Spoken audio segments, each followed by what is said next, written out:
Okay, hi, anyone who's listening to this. I don't ask this usually. I ask people to share this. This is kind of really important. I need everyone to understand that what's happening is been planned. Okay, so if you don't know what the Balfour Agreement issue is, um, the Balfour Agreement is, I need you to look it up. I'm going to share a couple of things, and I'm going to share a video I made before, and you need to watch it. You can watch it through here. I'll let it play through on this, or you can go to my Rumble channel and watch it because the name will be visible of the channel and the name of the video. But this is to stop World War III. We have to intervene, and this is what's going to happen. Okay, so the first thing I'm going to share is this, and I'm going to Israel. Wait, let me just real quick because it'll echo. Mute me. Was created as the instrument to bring about the Battle of Armageddon and the fulfillment of prophecy, a war that will be so terrible, where nuclear weapons will be used, so that the American citizens and the other people in the world will get down on their knees and beg for no more war. And what is the answer to that? They're going to be told the only way we can guarantee no more war is if we destroy the sovereignty of nations and we come together as one humanity in a one world government. Right. Now, I'm telling you, unless the American people wake up,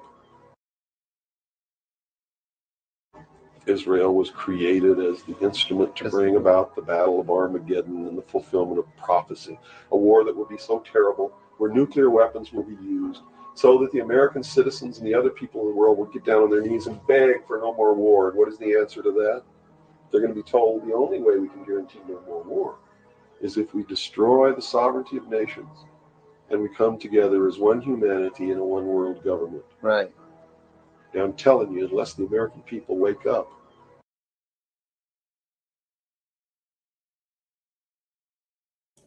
Okay, so this is Mr. Cooper, and this was from the Telegram channel, Nicholas Vinnerman, whatever. And you can look that up. Mr. Cooper predicted this in the late 1990s or so. They murdered him. Now in those, there's some key things. He says they'll tell the people to give up their sovereignty of the nations. Now, isn't the WHO asking everyone to give up their sovereignty in case of emergency? Did they not put the people of Israel in Israel, the Jewish people in Israel, and did the Zionists not do that? So they did. So I'm going to show you a video where they proved it. Hello, third for the second. So listen to, if you didn't go back to the beginning, third four, and listen from the beginning, because I played this video here. It's only 30 seconds. Anyway, everyone, please listen to this, and then I'm going to put up my video, and I'm going to let it play through on here. So I'm going to mute myself. God bless everyone, and this is really, really, really important. Okay, please listen to this. I'm not wrong. Okay, so that's the tab, and we're going to put this on.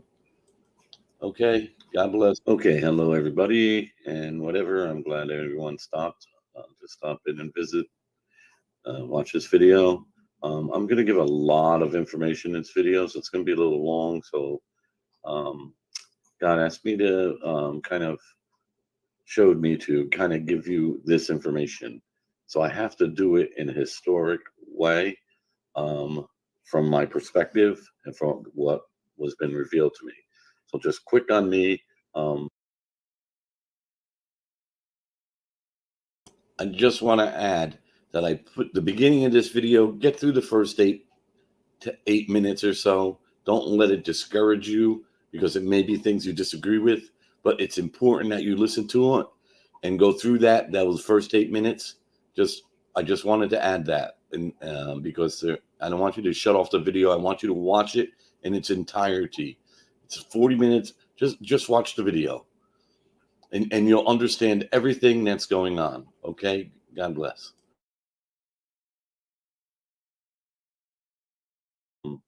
I was in an auto accident when I was 8 years old. Um, I was hit twice by the same car. I was like dead in the road. Doctor came and revived me. I guess I had an NDE. And in my early teens, I started to notice that I was having a lot of premonitions and stuff. I was out of body when I was passed away. I didn't know anything about that stuff when I was 8 years old. Didn't go to church or anything. My parents didn't bring me to church. They did after that, but not before. And so I didn't know anything about out of body experiences or after death stuff or anything. So I had a conversation with God, and I made some promises to God. And so that's why I'm here today. You don't have to believe anything I say. Use discernment. It's private revelation as far as I consider my visions and premonitions. Generally, for me, sometimes they're for to tell other people things. And this, God wants me to kind of put it out there because of the way the world's going today, and people need to turn back to God. So first thing, I'm going to show you where God showed me that it all started. Okay, now a lot of Christians are not going to like this part that are non-Catholic, but please go through it. I'll play it at a little faster speed so you can get the idea. This is a video I made. Did you just start your church? I'm being a little sarcastic in the video, but it was something that God showed me that I should point out to people. So since I can do it just in this video, I'm going to do it with it. Okay, so I'm going to click on the start, but I got to first mute myself. Okay, I keep getting, hello everybody. I keep getting a lot of people who keep bashing my religious beliefs and questioning, what I believe. And so I figured I could ask the demons themselves because they cannot deny Christ and his church. So I'm going to ask them, and it's a demon that you all talk to every single day, them who created whose church. So first I'm going to start with the King James version of the Bible, which is used by almost all the Protestant faiths in the world and are Christian as the true book. And King Henry VIII, we know, was a murderer and murdered, I don't know, I know he chopped the heads off of two of his wives, his advisor, all because he wanted a divorce. He was not God inspired to rewrite the Reformation, to rewrite the religion. He just wanted an heir to his throne, and he was willing to kill millions of Catholics. And the wars lasted over 500, 600 years, kind of still going on. And, even through the Irish and the IRA, that war is all the way back to King Henry VIII. And he's the cousin of King James. So basically, King Henry VIII created the Church of England out of thin air, and no revelation from God or angels. At least even Muhammad said an angel spoke to him, at least something there. King Henry's like, I want a divorce, so I'm going to kill all the Catholics until they give me a divorce. I'm going to create my own church. This is history. You can look it up. Another queen came in and reinstated the Catholic faith, but then his cousin, or second cousin, King James, which is about 50 years after Henry was in hell, King Henry VIII, recreated the Protestant faith, and I think 1611 decided to write another Bible because they were using the Catholic Bible, and they had a different religion that didn't have Catholic traditions in it or follow the Catholic faith. So they needed a new book. So he hired some theologians, and of course they wrote what he said, because if they didn't, their head would have been hanging on London Bridge just like Thomas More's, or they would have got burnt at the stake like so many Catholics did in those days, and still to this day. So if you don't like what I have to say, don't listen. You don't need to. You can stay where you are, or you can try and hear the truth a little bit, because I'm not making anything up. The King James Bible wasn't published till 1638, and I don't know, the original English version of the Bible was written in 1389, and that was the Bible that the English were using in the Catholic Church until King Henry's cousin, King James, who has the pride to put his name on the book. So you're reading his book, you belong to him. The funniest thing of the whole thing is today, the leader of the Church of England is King Charles. And did his wife get murdered maybe too? I'm just curious, because there seems to be a thing about murdering to be a king in this Church of England kind of kingship. England has influence and controls the money system through the Rothschilds, through the whole world, and the whole world is following them and living in their beast system, which we've been stuck in for all these years. And we wonder why we have all this killing and everything. England, through the Church of England, through their king, has killed more people than any other dictator or anything in the world, and even got Christians divided God's kingdom in 50,000 different sects with the help of other people like Martin Luther. So let's ask your demon, whose church is whose? Hey, Google, who started the Church of England? King Henry VIII, according to history.com. However, the church is King Henry VIII. He's the one who created your new church. So if you don't believe in any new revelation, how come you believe in a new church? You just condemned 2,000 years of Christians that followed the Catholic faith to hell. Even the ones Nero fed to the lions, they died in vain because they didn't read the King James Bible, because according to you, that's the only true Bible. It's actually the only false Bible, like really false Bible, and all the other false Bibles came from that. Now, I don't want to say the Catholic Church does not have error, because men make errors and men are sinners. So men, of course, are problematic. If you think your church has all saints in it and good people, and they're not liars and thieves and murderers in your church, you don't have them there, you're sadly mistaken. But King Henry started his church on the premise of murder and murdering his wife because she couldn't give him a male heir, and all 6 wives. And it wasn't the women, it was him. He had a problem, genetic problem, that he could not create a male. Okay, end of that. Let's go to the next one. Hey, Google, who created the Lutheran Church? Martin Luther, according to New York. Martin Luther. That's another man. He wanted to marry his nun. Geez, he found some error in the Catholic Church. Yeah, there error meaning men that sin and are committing heresies and sins, which man does, but it's still Christ's church. So let's see what the demons have to say on Google about who started the Catholic Church. Hey, Google, who started the Catholic Church? Jesus Christ, according to Wikipedia. Jesus Christ. There you go. So the demons can't lie. And there you go. You got it. So I rest my case. If you want to follow your king into World War III with the money system, and if you think he's not involved, King Charles, you watch and see very soon he's going to expose himself. That is the most Antichrist family, that royal family that ever lived in the history of humankind. So you think some other people were bad, Stalin and stuff? You ain't seen nothing yet. Wait and see. God bless, and may God have mercy on our souls. 2 billion dead in the next 2 years. Thank you, King Charles. And the King James Version Bible that everyone thinks is the Word of God. That's just an interpretation of the Word of God, the way he wanted it interpreted. That's why it's changed from the Catholic Bible. Get it? Or it doesn't make sense to you? I don't know. Look it up. It's history. God bless. May Jesus Christ have mercy on your souls. Maybe you can open your ears and hear the truth. Bye.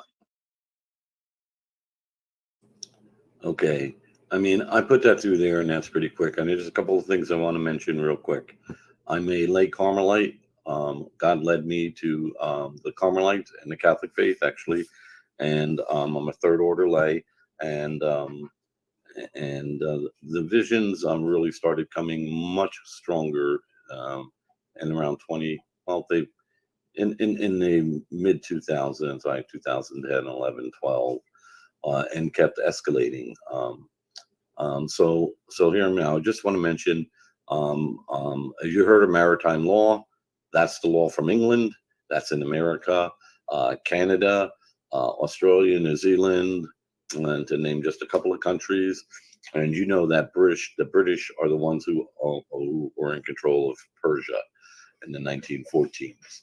So money is the root of all evil. London, so you have 3 states there. You have the Vatican, London, and Washington, D.C. are separate, like, little countries.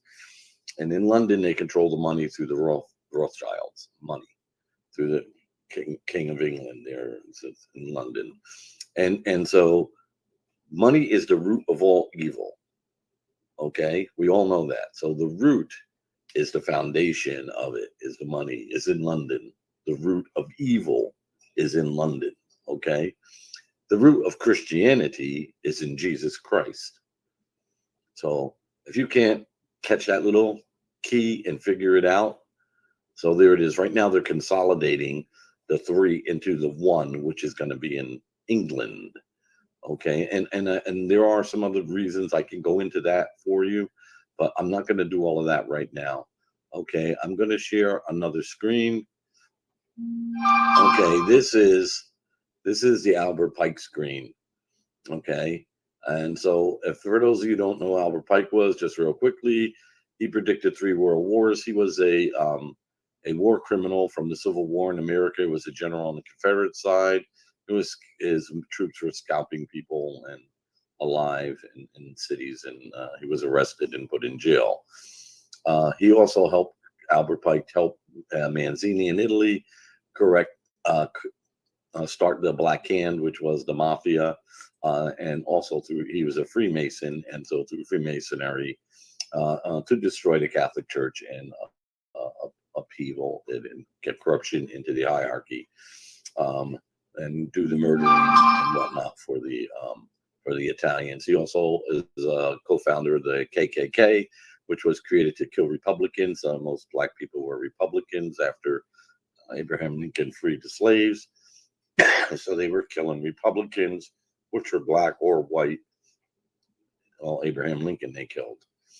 And so he was a devout Luciferian, and he had a vision from a demon in August 15th, 1871. Some people complain that this letter disappeared and it's not really real, and it was real, and I've known about it for more than 30 years. This letter is real. It disappeared. It's kind of like the Georgia Guidestones. Like in 50 years, no one will even know they ever existed, and most people today still don't know that they existed. Okay, so we're just going to go into the 3 world wars. The First World War was, to get rid of the czars in Russia, which they did because they had the Eastern Rite Church in Russia, and they destroyed all the churches. It's a funny thing that Putin built back all the churches when the Soviet Union fell. But we all know the story of the czars being killed in there. And they killed also the king who was running going to be the king of Austria, I believe, which actually triggered World War I. And England started that war, and they were losing it. And they were approached by the Rothschilds.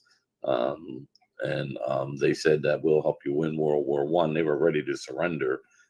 They only had about a month's worth of food left, the royal family there. And they said, we can help you win this war. We can get America to join the war. All we want in return is Palestine, because all of this interconnects. So that was Balfour wrote this agreement, and that was in, I think, in 1917 or whatever, 16.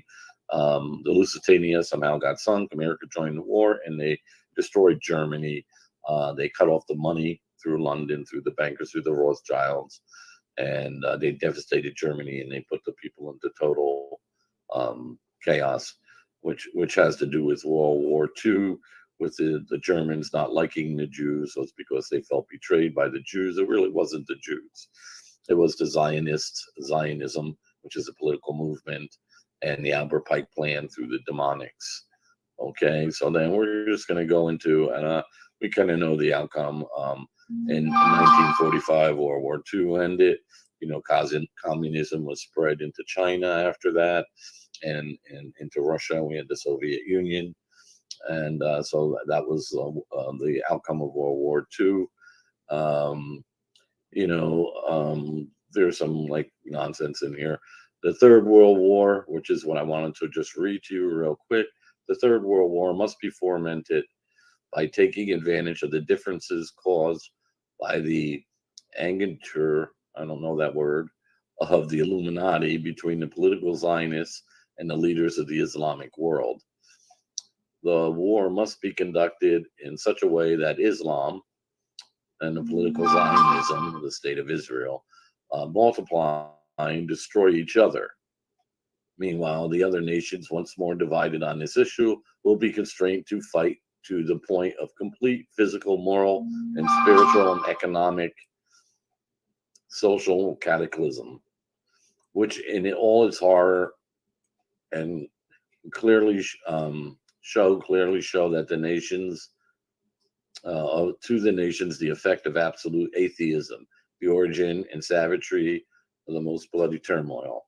Then everywhere the citizens obliged defend themselves against the world minority of revolutionary will exterminate those destroyers of civilization and the multitude disillusioned with Christianity, whose deistic demon spirits, will from that moment be without compass or direction, anxious for an ideal, but without knowing where to render its adoration, will receive the true light through the universal manifestation of the pure doctrine of Lucifer, brought finally out in public view.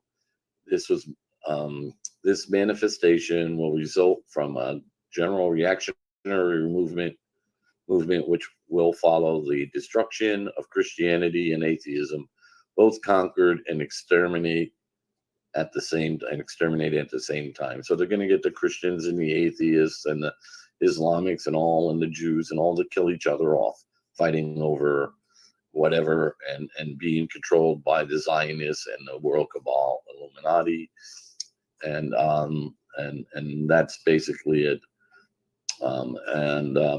Albert Pike was a devout Luciferian and Freemason. Freemasonry is Luciferian, and just real simple.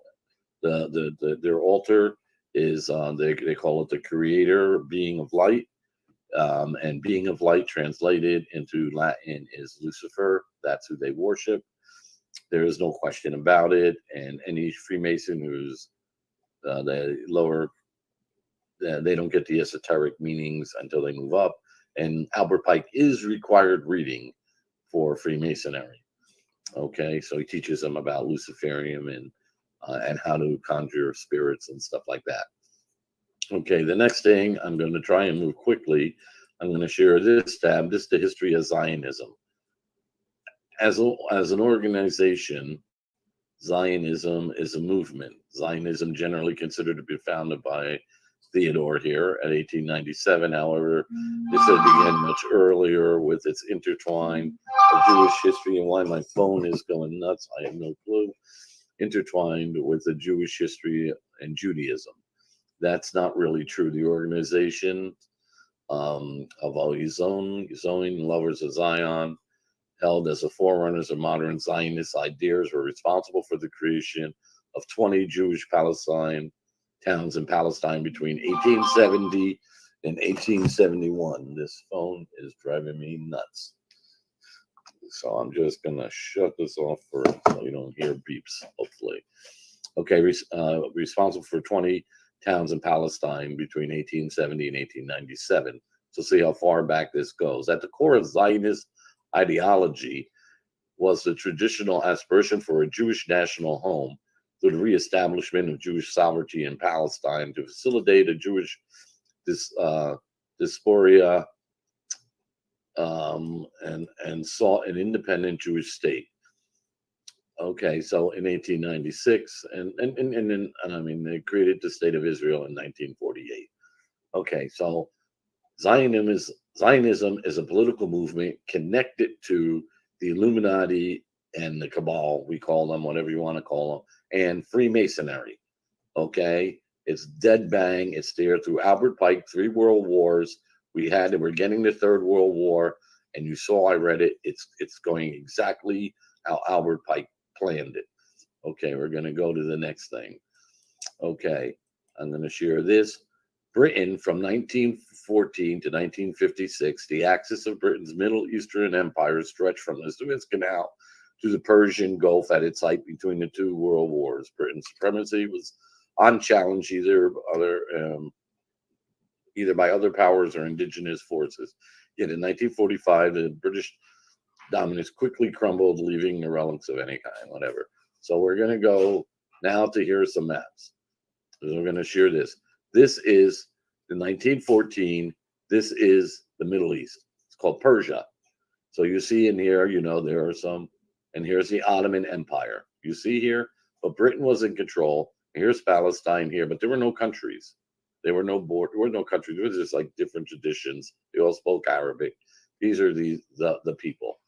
This is the map today of Persia. and of the Ottoman Empire. So you see over here, Israel and Palestine. So all of this was created, broken up by England, and all these countries were created. Okay, so there was never this was just Persia, and this was, they just made all these countries. Okay, and so here you have Palestine, Israel. So now we're going to go real quick to another view. I got to go here because I got to change the view, and we're going to go to the view of share screen window here. Okay, so I want to show the progression of Israel. Okay, so this is in 1914 up to 1946. So there were the Zionists. Remember, they started some little communities. These people were living in peace. The Jewish people moved in here. There was always Jewish people in the middle in Israel. They were living in peace in Palestine, and what England named this section of land Palestine, and here was Gaza Strip, right? And this is it. So then, in the 19 UN plan, which is not the UN plan, they gave Israel like this little piece of land right up here. Okay, and Israel expanded down. This is not UN chartered. This is like they just did it on their own. And so then we go from 1949 to 1967. Okay, Israel's expanded all the way down here, and this is all that's left of Palestine. And this is all that's left of Palestine. And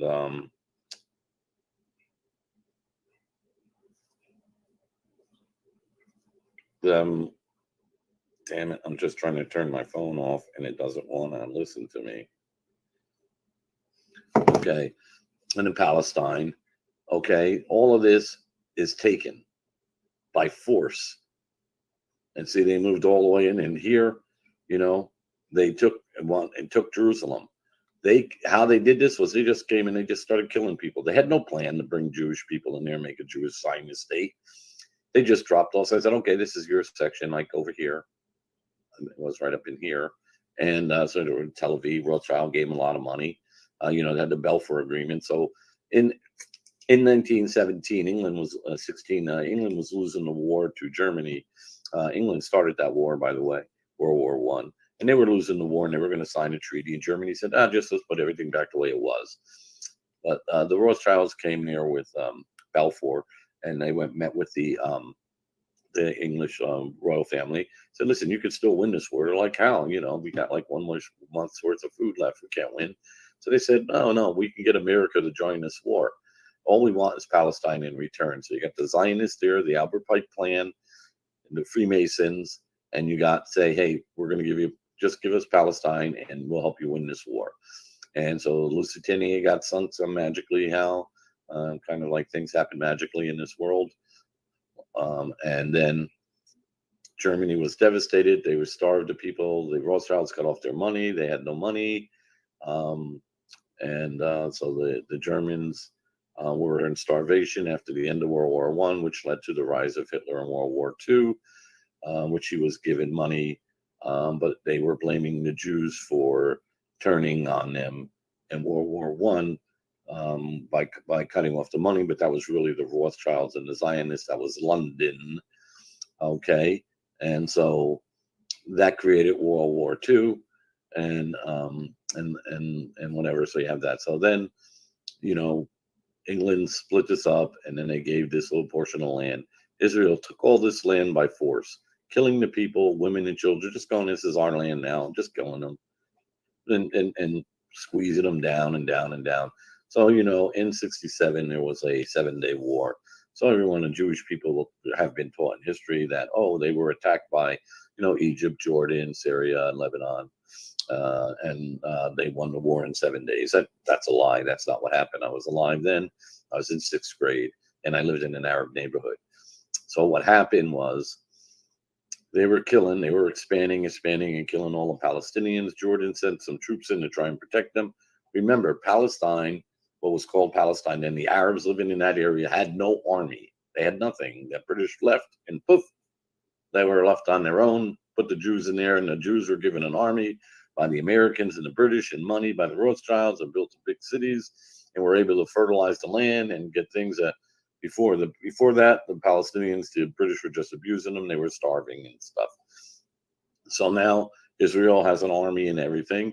And so in 67, as they're expanding, the Jordan, Egypt, and Lebanon and Syria and whatever said, hey, stop killing all these Palestinians. This is not right. Taking over their land. It's not chartered by the UN or anything. They're just doing it.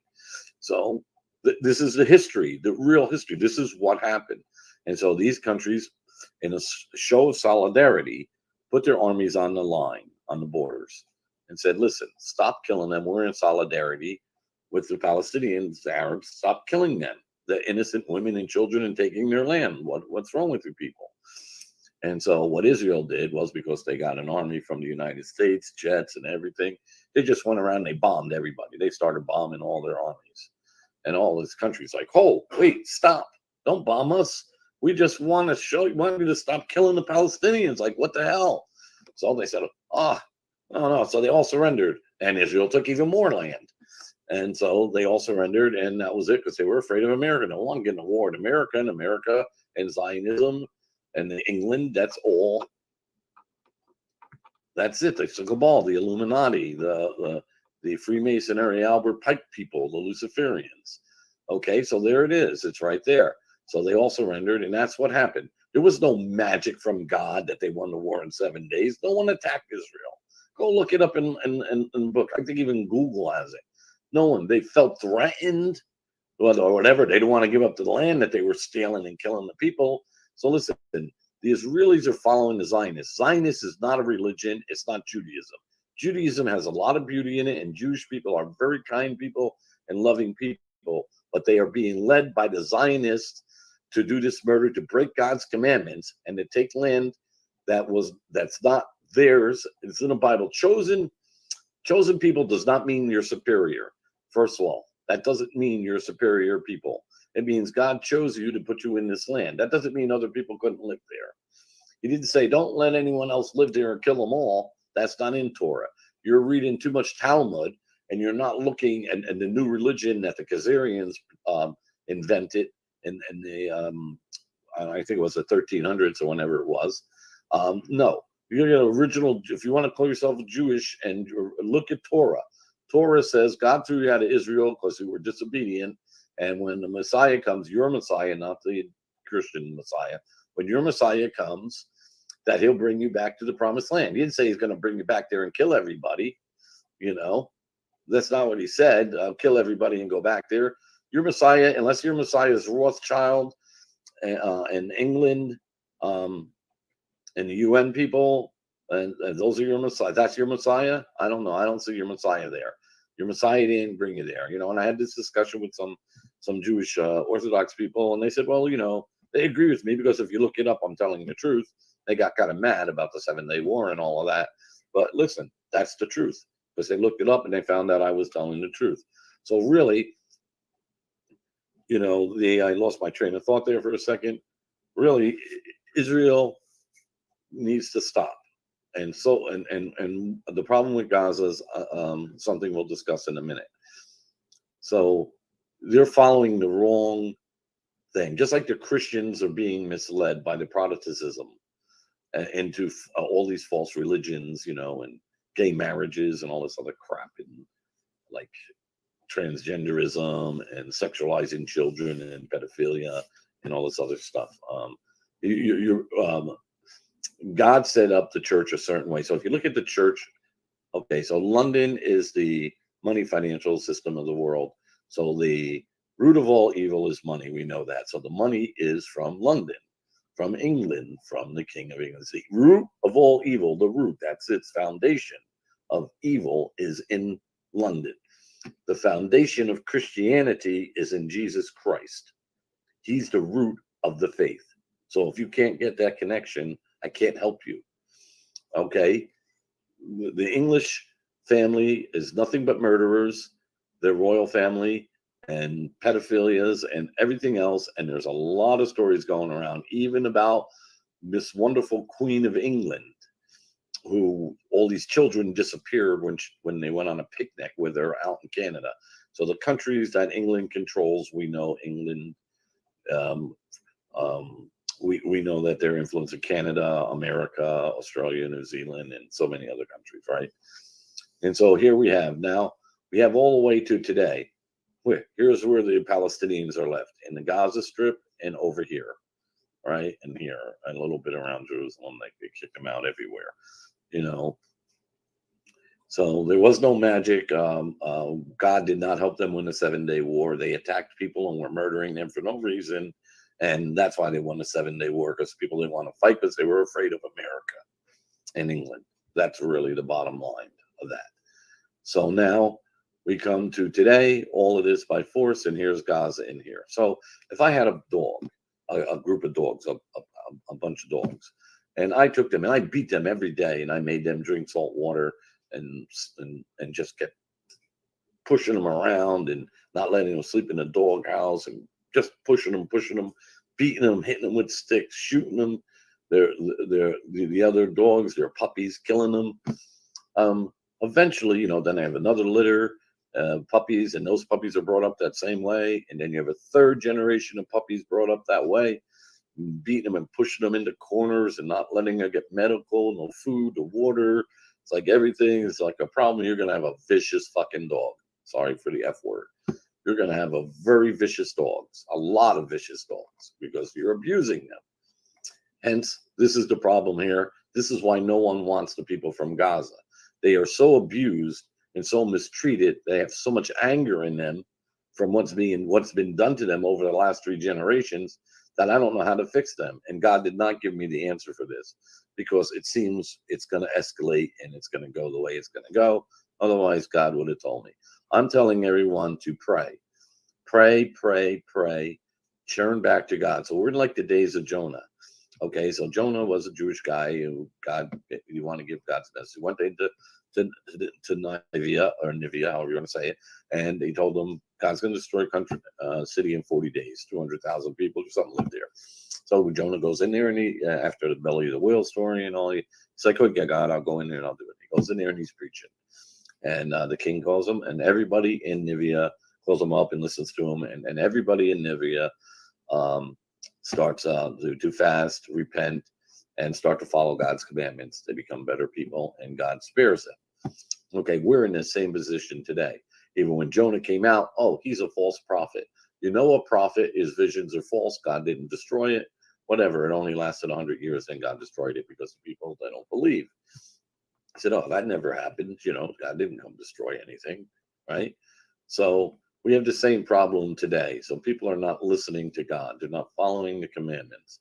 So if you want, we can suffer the fate of Sodom and Gomorrah, where Lot couldn't find 10 good people in Sodom and Gomorrah, and they had all these perverts in there, and whatever. And so God destroyed it with fire. And then you have on the other side, you have Nivea, who listened to him, and they changed their ways, repented, and changed and turned to God.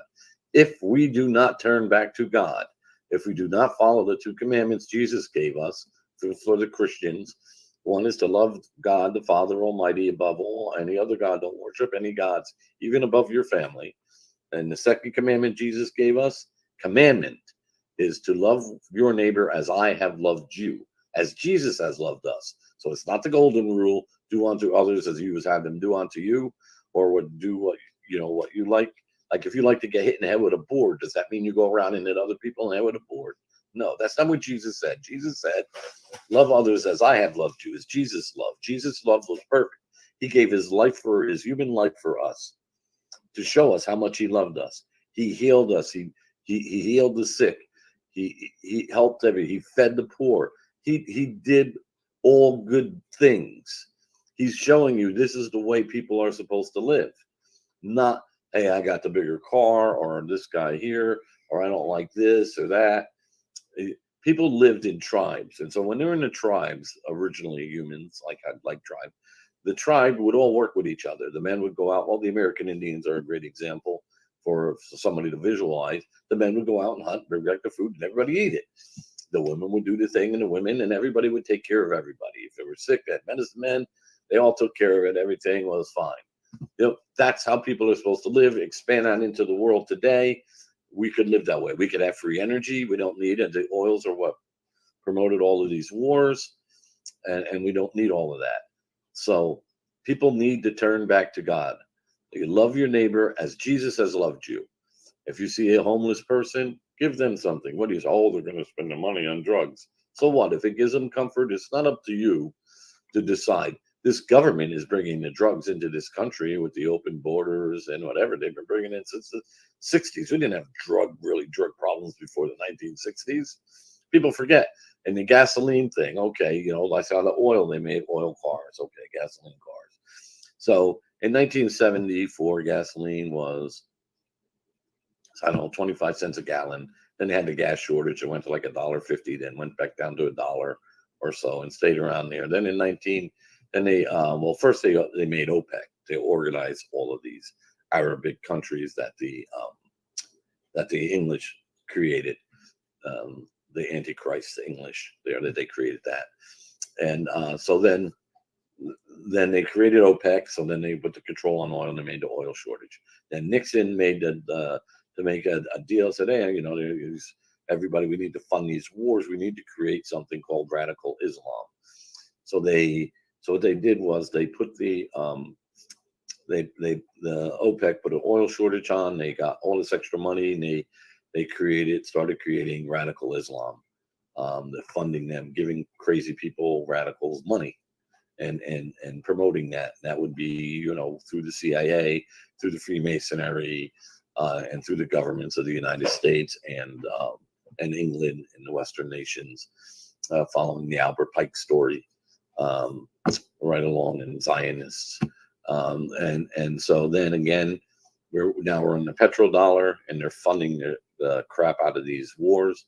And then in 1978, they do another gas shortage. They bring it up to $2 a gallon from 25 cents in like 7 years. And all that's extra profit. And that profit money went to the Arabs to create that. So then on Iran, they got the 1979, the creation of real radical Islam, the creation of Iran as a religious Islamic fundamentalist state, and they have some hostages, and then they threw the Shah out of there, and they created the Iran, the radical Islam, just formed by money and control of money, just like the Jews are controlled by the Zionists through money.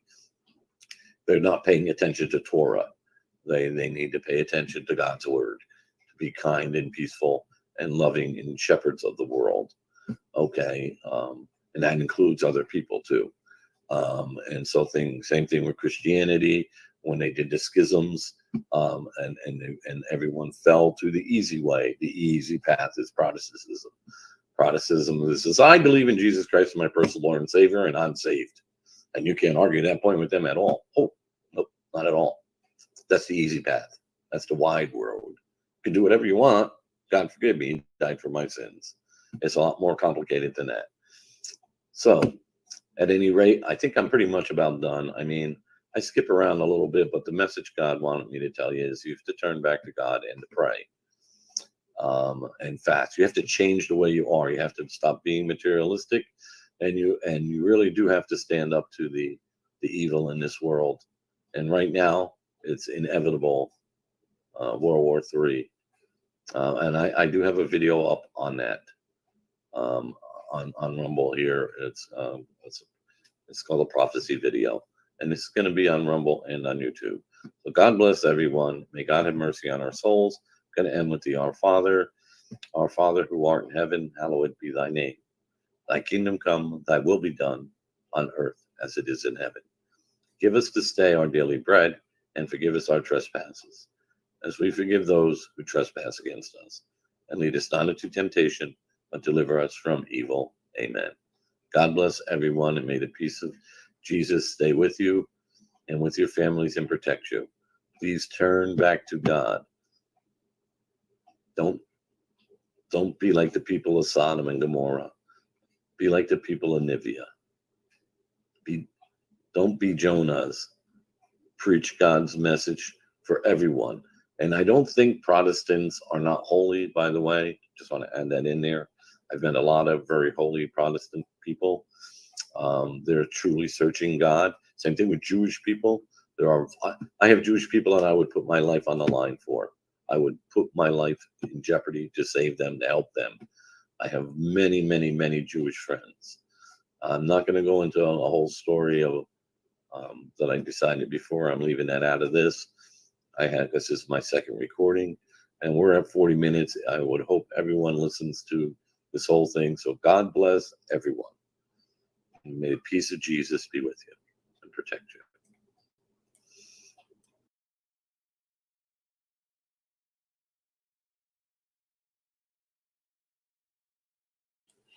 Okay, that's basically what I wanted to say. My dogs are barking. Hey, quiet, come here. Anyway, God bless everybody, and I need everyone to really share this and pray. I have to cut it out. The dogs will not stop barking. It seems the devil does not want the message to get out there. So I apologize for the dog. Hey, stop. Okay, God bless. Remember to share and please pray. We need to stop this or mitigate it as much as we can to save as many souls and people as we can. God bless. And thank you guys for coming in and commenting. Take care, everyone. Please share this.